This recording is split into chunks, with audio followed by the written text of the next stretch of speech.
The hip is a true ball and socket joint. This arrangement gives the hip the large amount of motion needed for daily activities like walking, squatting, and stair climbing.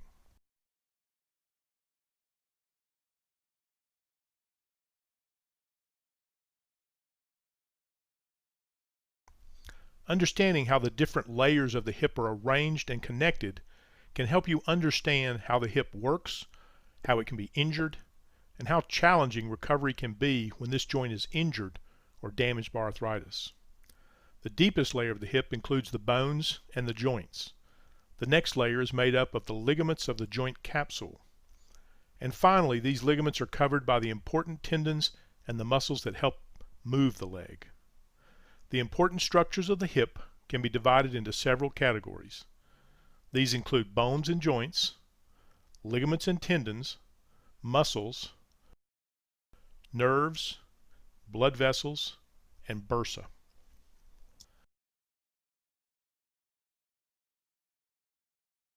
The bones that form the hip are the femur or the thigh bone and the pelvis.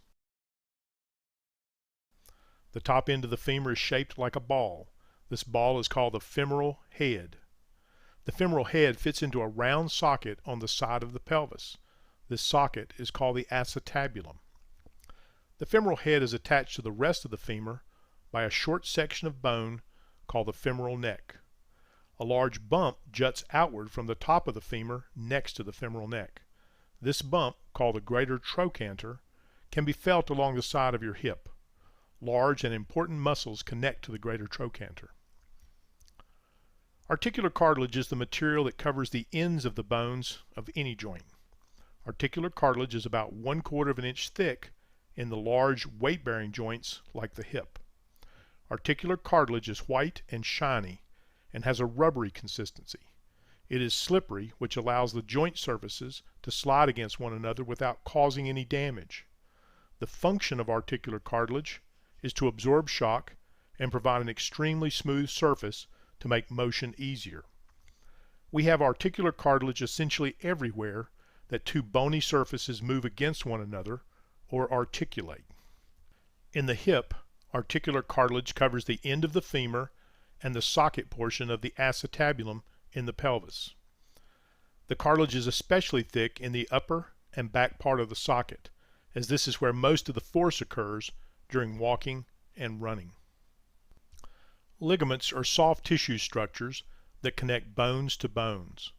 There are several important ligaments in and around the hip. Surrounding the hip joint, the joint capsule is formed by a group of strong ligaments that connect the top of the femur to the acetabulum. A joint capsule is a watertight sac that surrounds a joint.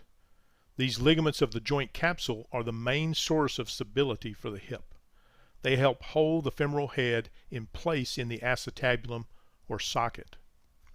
A small ligament connects the very tip of the femoral head to the acetabulum.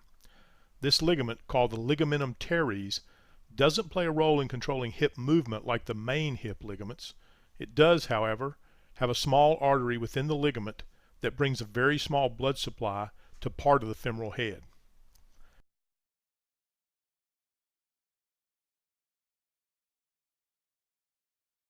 Tendons are soft tissue structures that connect muscles to bones. A long tendon band, called the iliotibial band, runs alongside the femur from the hip to the knee. The iliotibial band provides a connection point for several of the large hip muscles. A tight iliotibial band can cause hip and knee problems.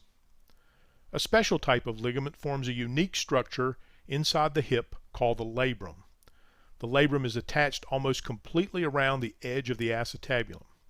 The shape and the way the labrum is attached create a deeper cup for the acetabular socket. This small rim of cartilage can be injured and cause pain and clicking in the hip joint.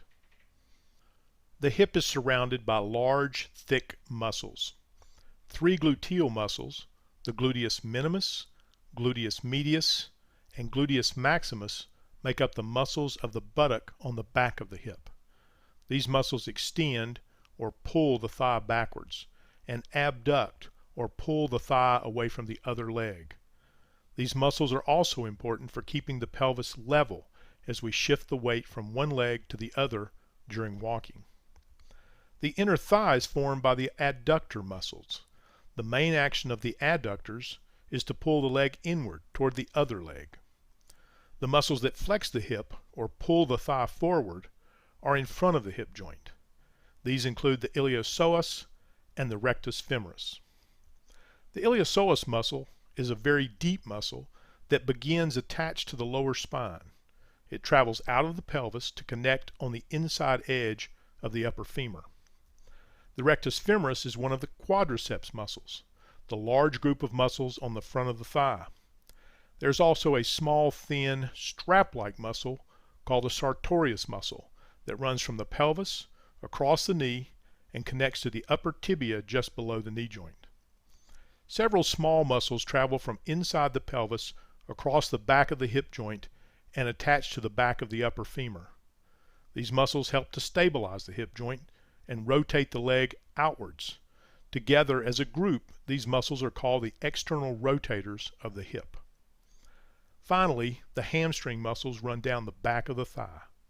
These muscles originate at the bottom of the pelvis.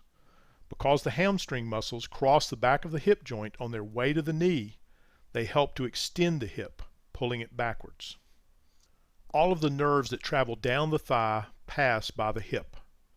The main nerves are the femoral nerve in front and the sciatic nerve in the back of the hip.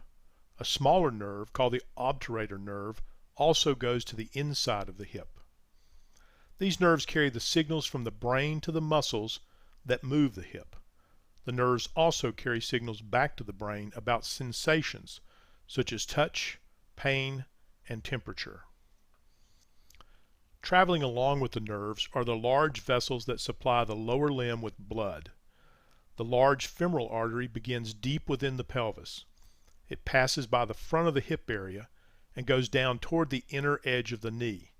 If you place your hand on the front of your upper thigh, you may be able to feel the pulsing of this large artery. The femoral artery has a deep branch called the profunda femoris. Profunda means deep. The profunda femoris sends two vessels that go through the hip joint capsule. These vessels are the main blood supply for the femoral head.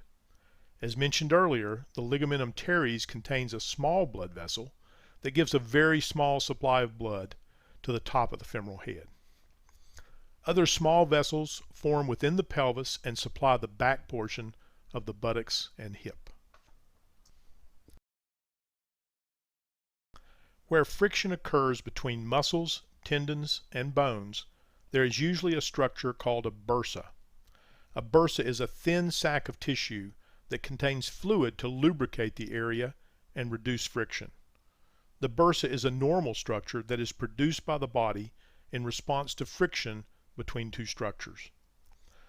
A bursa that sometimes causes problems in the hip is sandwiched between the bump on the outer hip, the greater trochanter, and the muscles and tendons that cross over the bump. This bursa, called the greater trochanteric bursa, can become irritated and inflamed, causing a condition called trochanteric bursitis. Another bursa sits between the iliopsoas muscle and the hip joint, where the iliopsoas tendon passes in front of the hip joint. When this bursa becomes inflamed, the condition is called iliopsoas bursitis. A third bursa covers the ischial tuberosity, the bump of bone in your buttocks that you sit on, and again, inflammation of this bursa is called ischial bursitis. As you can see, the hip is complex with a design that provides a great amount of stability. It also allows good mobility and range of motion for doing a wide range of daily activities. Many powerful muscles connect to and cross by the hip joint, making it possible for us to accelerate quickly during actions like running and jumping.